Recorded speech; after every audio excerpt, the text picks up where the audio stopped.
Reflexão econômica por Luciano Nakabashi.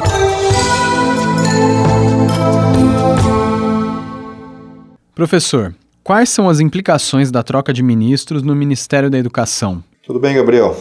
Então a gente presenciou uma troca de ministros essa semana no Ministério da Educação e é uma troca precoce, no sentido de que o ministro nem teve tempo de fazer alguma coisa porque o tempo foi muito curto e não foi por escândalos de corrupção e nada do tipo, como geralmente acontece.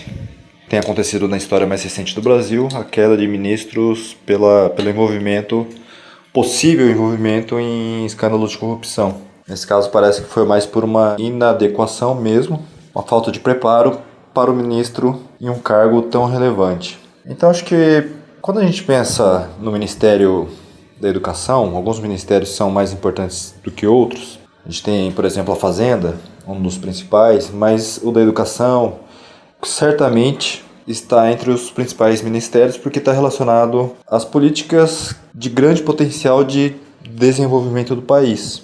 Então é importante separar um pouco a ideologia e pensar na importância de pessoas que são técnicas, que sabem do assunto, para estar assumindo ou o principal cargo no ministério, né, o ministro, ou pelo menos da equipe que vai estar embaixo e assessorando o ministro e articulando as políticas que são necessárias, realizando essas políticas, planejando essas políticas. Porque quando a gente pensa na questão da educação, acho que o Brasil hoje tem dado uma importância maior do que há 40 anos atrás. Se a gente pensar a nossa escolha de crescimento no passado, desde a década de 30, mas que foi muito aprofundada no governo militar, foi uma estratégia de investimento em capital físico, de industrialização via substituição de importação. E a gente deixou muito de lado essa questão do acesso à educação.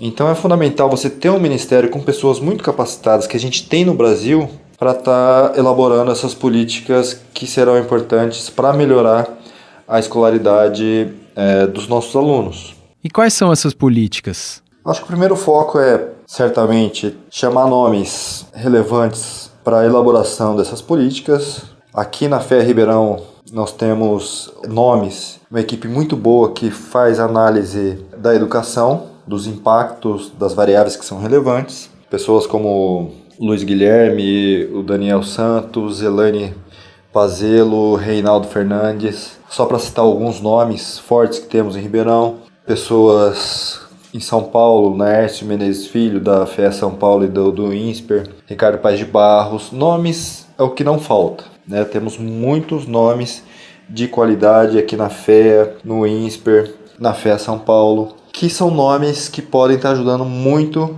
na elaboração de políticas públicas voltadas para a melhora da educação no país.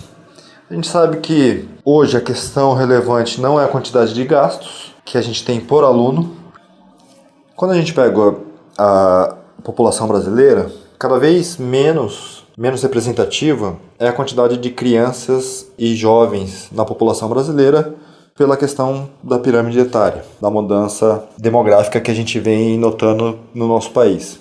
Então, mantendo a proporção dos gastos constantes em relação ao PIB, a gente vai estar aumentando já automaticamente os gastos por aluno.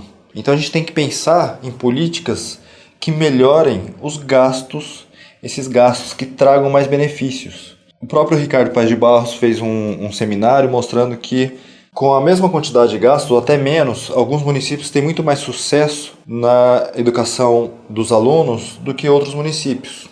Então tem que olhar quais são essas práticas, fazer uma análise do que afeta mais a qualidade dos alunos e sempre pensando na pré-escola também, em creche, que são momentos essenciais na formação do cérebro dessas crianças. E a manutenção depois de um ensino que tenha qualidade no fundamental e médio. Então esses são elementos essenciais para se pensar. Acho que tem elementos, tem estudos realizados em outros países e nós temos pessoas qualificadas para fazer a elaboração dessas políticas. Então é fundamental estar pensando na formação dessa equipe agora com essa mudança do Ministério da educação. Eu sou Gabriel Soares, nós ouvimos o professor Luciano Nakabashi, da FEA USP Ribeirão. Reflexão econômica por Luciano Nakabashi.